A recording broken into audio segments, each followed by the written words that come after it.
Hai, halo, aloha. Ketemu lagi dengan Ibu Triliniarti. Ini adalah video yang kedua untuk materi keanekaragaman hayati.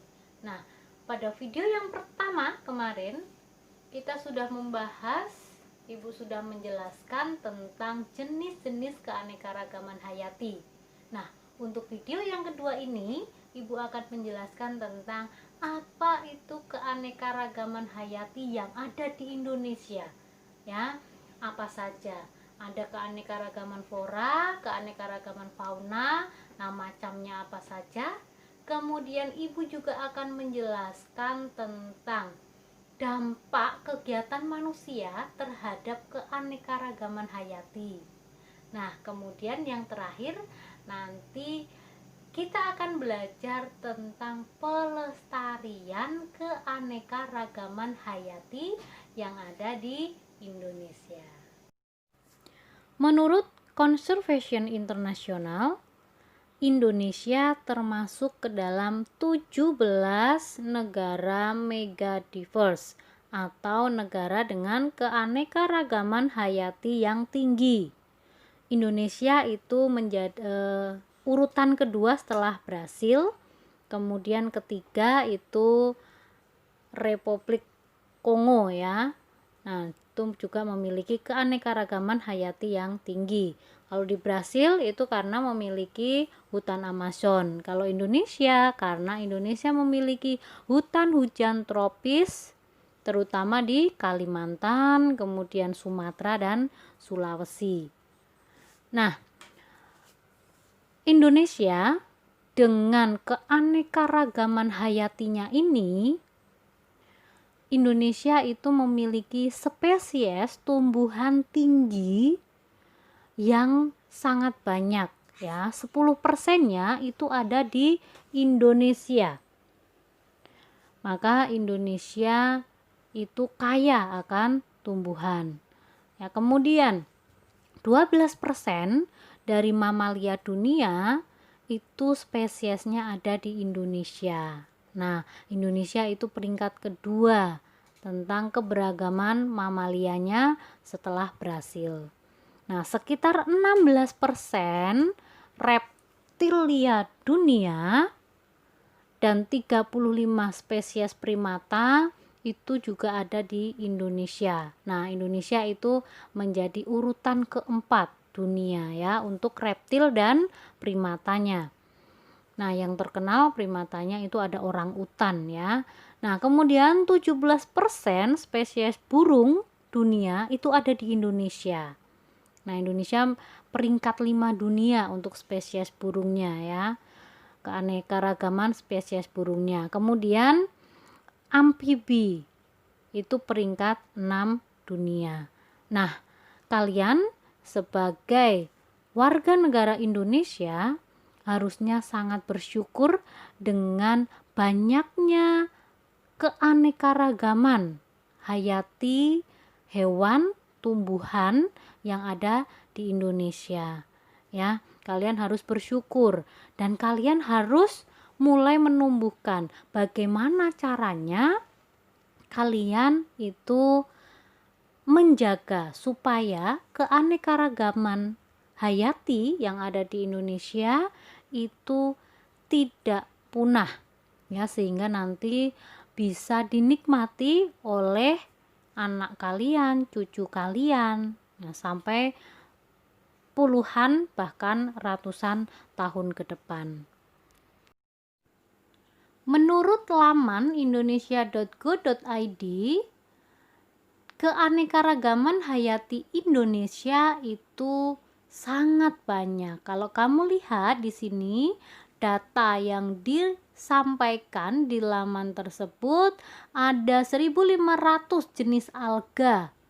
Ini hanya alga ya, baru alga itu sudah 1.500 jenis. Kemudian ada lumut kerak 595 jenis. Ada tanaman berbiji itu 40.000 jenis. Kupu-kupu ya, 10% dari kupu-kupu dunia itu ada di Indonesia ya, 1.900. Kemudian jamur itu ada 80.000 spesies. Paku-pakuan itu ada 2.000 sekian spesies. Kemudian fauna atau hewan vertebrata, hewan bertulang belakang itu ada sekitar 8.157. Nah, apakah kalian sebagai warga negara Indonesia tidak bangga dengan keanekaragaman hayati yang kita miliki? Baik, fauna di Indonesia itu banyak sekali yang termasuk spesies endemik atau spesies yang hanya ada di tempat-tempat tertentu. Misalnya komodo itu hanya ada di Indonesia di Pulau Komodo.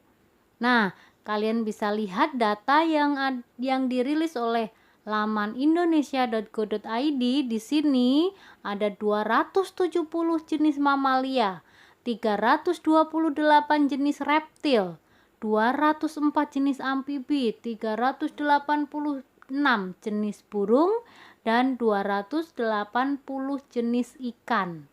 Nah, ini ada di Indonesia ya. Begitu besarnya kekayaan alam Indonesia. Kemudian ini adalah data flora endemik atau tanaman endemik Indonesia. 40-50% dari total jenis flora di setiap pulau di Indonesia itu ternyata adalah flora atau tanaman endemik. Kemudian 23% dari total jenis flora di Pulau Sumatera itu endemik. Nah, berarti kekayaan flora endemik di Sumatera itu paling tinggi. Karena memang kita tahu Sumatera itu memiliki hutan yang luas. Nah, dengan data-data yang tadi sudah Ibu sampaikan, yang Ibu ambil dari laman indonesia.go.id, layak bahwa Indonesia itu menjadi negara megadiverse nomor 2 di dunia. Ya, maka kalian harus bangga. Di video ini Ibu selalu menekankan kalian harus bangga dan harus bangga dengan apa yang dimiliki oleh negara kita, dan kalian harus memikirkan bagaimana caranya untuk melestarikan apa yang ada ya, apa yang kita miliki. Baik, sekarang kita akan membahas lebih spesifik lagi keanekaragaman flora dan keanekaragaman fauna, termasuk nanti Ibu akan memberikan contoh-contoh tentang flora dan fauna endemik yang ada di Indonesia. Dengan adanya hutan hujan tropis yang ada di Indonesia, Indonesia itu memiliki keanekaragaman flora yang tinggi. Nah, untuk flora Indonesia yang terkenal adalah flora tipe Indomalaya. Nah, ini memiliki ciri tumbuhan ini bijinya bersayap ya. Contoh misalnya keruing, seperti yang kalian lihat di situ. Ada tanaman yang bijinya bersayap ya. Selain keruing, misalnya mahoni itu juga memiliki biji bersayap. Kemudian flora endemik contohnya adalah Rafflesia arnoldi, Pometia pinnata atau Matoa. Untuk keanekaragaman fauna, Indonesia itu dibagi menjadi 3 tipe, tipe oriental atau Asia, tipe Australia, dan tipe peralihan. Nah, ini dimulai ketika Alfred Russel Wallace itu datang ke Indonesia, kemudian menemukan perbedaan antara hewan yang ada di Bali dan Lombok. Nah, kemudian dilakukan studi. Nah, terus ditemukanlah garis Wallace ini ya. Jadi garis khayal yang membagi tipe hewan yang ada di Indonesia. Nah, garis Wallace ini dia kan membagi dua daerah zoogeografi ya, memisahkan antara wilayah oriental. Wilayah oriental itu Sumatera, Jawa, Bali, dan Kalimantan. Kemudian wilayah peralihan itu ada Sulawesi, Nusa Tenggara Timur, Nusa Tenggara Barat, dan di sebelah timur peralihan itu ada Maluku dan Papua, itu termasuk ke dalam wilayah Australia gitu ya. Maka nanti hewan-hewannya juga akan berbeda-beda. Untuk fauna asiatis, kalau kalian perhatikan di situ mamalianya itu ukurannya besar ya. Misalnya gajah di Sumatera, kemudian ada banteng, ada harimau gitu ya. Itu mamalia berukuran besar. Kemudian ada jenis-jenis primata. Kemudian ada badak bercula satu yang endemik yang ada di Indonesia, itu juga besar di ujung kulon ya. Kemudian ada binturong, ada monyet daun. Kemudian ada burung, tetapi burung-burungnya untuk wilayah asiatis atau wilayah oriental itu tidak memiliki tidak memiliki bulu yang menarik. Nah, kemudian di bagian tengah itu ada peralihan ya, fauna tipe peralihan. Di situ contohnya ada tarsius, kemudian ada musang, ada babi rusa, ada anoa, ada maleo, kemudian ada kupu-kupu. Nah, yang terakhir itu bagian Australia atau tipe Australia. Ini terdapat di daerah Papua dan sekitarnya. Mamalianya itu berukuran kecil ya. Kemudian banyak hewan berkantong, contoh kanguru pohon, kuskus, bandikot, walabi, dan seterusnya. Kemudian tidak ada kera untuk tipe Australia. Nah, di sini perbedaannya dengan tipe oriental itu ada burung yang memiliki warna bulu beragam dan mencolok. Yang terkenal itu adalah cendrawasih ya, yang ada di Papua. Baik, itu tadi adalah ciri dan contoh hewan tipe oriental atau Asia, peralihan, dan Australia. Di sini Ibu tampilkan untuk contoh hewan endemik, hewan langka, tumbuhan endemik, dan tumbuhan langka yang ada di Indonesia. Sekali lagi ini hanya contoh-contoh dari ratusan bahkan ribuan hewan dan tumbuhan endemik atau langka yang ada di Indonesia. Yang pertama, badak bercula satu. Silahkan perhatikan ya, badak bercula satu itu di peta yang dilingkari warna hijau kecil di Pulau Jawa ya, itu ada di ujung kulon ya. Rhinoceros sondaicus ada di ujung kulon ya, Taman Nasional Ujung Kulon.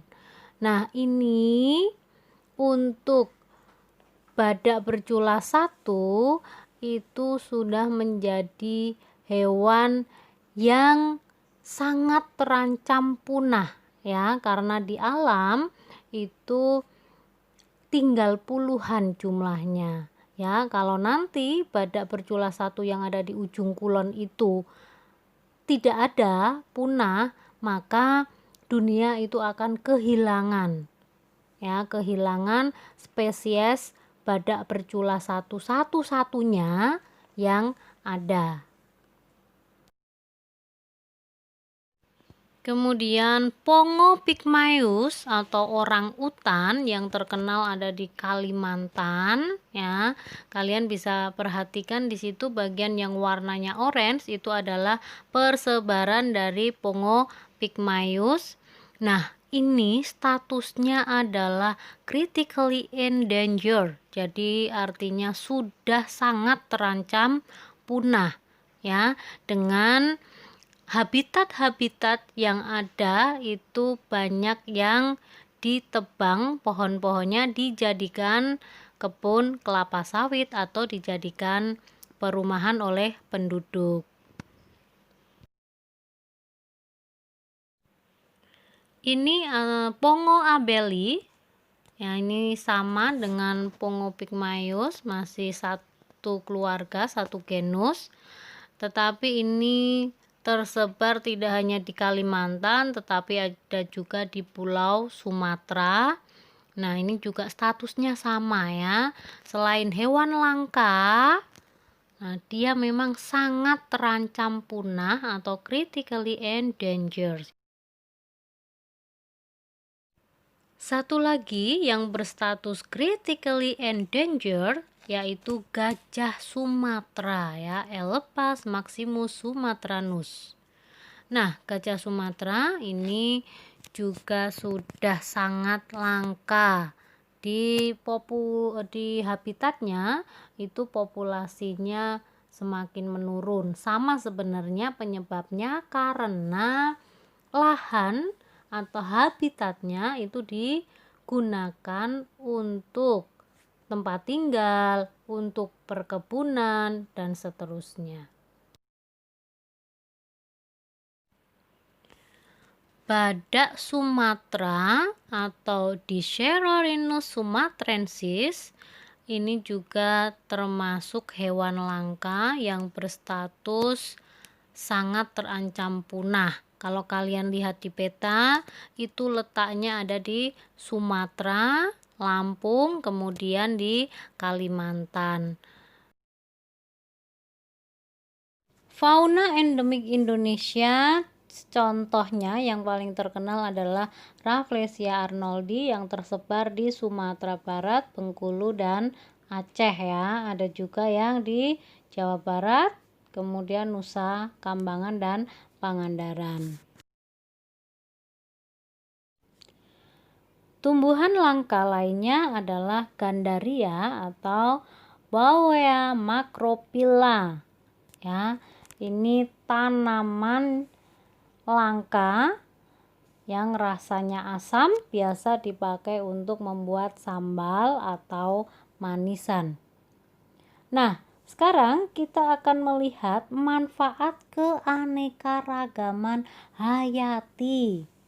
Nah, untuk manfaat keanekaragaman hayati itu banyak, bisa dimanfaatkan sebagai sumber pangan, sumber perumahan, kesehatan, sumber pendapatan, kemudian manfaat ekologis itu untuk keseimbangan lingkungan. Nah, kemudian manfaat keilmuan itu sebagai lahan penelitian, pengembangan ilmu pengetahuan, kemudian sebagai sumber plasma nutfah ya. Nah, plasma nutfah ini adalah substansi ya atau bagian pembawa sifat keturunan yang bisa berupa organ atau bagian dari tumbuhan atau hewan atau juga jasad renik ya. Jadi ini bagian terkecil yang membawa sifat keturunan.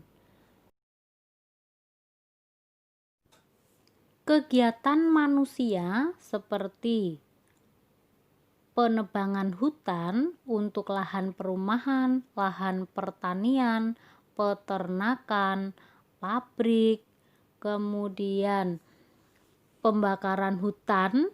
Nah, itu kegiatan-kegiatan yang bisa menghilangkan keanekaragaman flora dan fauna. Nah, kenapa? Karena ya kalau terjadi penebangan hutan, pasti habitat dari flora fauna itu akan hilang. Nah, nanti kalau hutan itu sebagai tempat flora dan fauna tumbuh, lama-kelamaan itu habis, maka bisa menyebabkan perubahan iklim dan juga tipe-tipe tumbuhan. Nah, terjadi eksploitasi tanaman dan hewan. Contoh misalnya tanaman itu diambil dari tempat aslinya diperjualbelikan untuk tanaman hias. Hewan itu diburu untuk dijadikan hewan peliharaan, padahal seharusnya tempatnya di hutan bukan di rumah. Nah, kemudian industri. Nah, industri ini seperti yang Ibu sampaikan di depan tadi itu juga memperparah kemerosotan keanekaragaman flora dan fauna Indonesia. Usaha untuk melestarikan keanekaragaman hayati itu terus digalakkan oleh pemerintah melalui konservasi in situ maupun konservasi ex situ. Nah, untuk konservasi in situ itu contohnya misalnya cagar alam. Nah, kawasan yang punya ciri khas tumbuhan, satwa, ekosistem ya, misalnya di Ujung Kulon karena punya kekasan badak bercula 1. Kemudian misalnya suaka marga satwa ya. Kemudian cagar biosfer misalnya. Kemudian taman nasional ya. Kawasan pelestarian alam yang memiliki ekosistem asli ya, kemudian dimanfaatkan untuk penelitian, ilmu pengetahuan, pariwisata, rekreasi dan seterusnya. Kemudian konservasi ex situ. Nah, kalau in situ tadi kan konservasinya berada di tempat aslinya. Kalau ex situ itu tidak di tempat aslinya. Misalnya kebun koleksi. Nah, kebun koleksi kan berarti menanam di lahan tertentu untuk tujuan koleksi, nah mungkin penelitian dan seterusnya. Kemudian misalnya taman safari. Nah, ini taman safari misalnya yang ada di Bogor.